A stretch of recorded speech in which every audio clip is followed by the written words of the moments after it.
Quando eu era criança, meu pai me obrigou a ir num velório de um amigo dele. E eu não gosto muito de velório. Aí eu fiquei no cantinho da porta esperando meu pai se despedir do homem.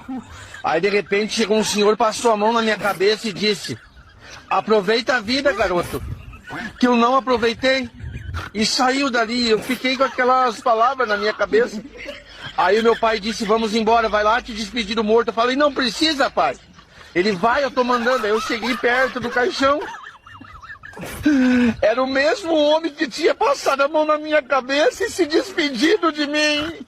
Aquilo ali acabou com a minha vida. Eu dormia com a luz acesa todas as noites. Eu ia a psicólogo em vários lugares.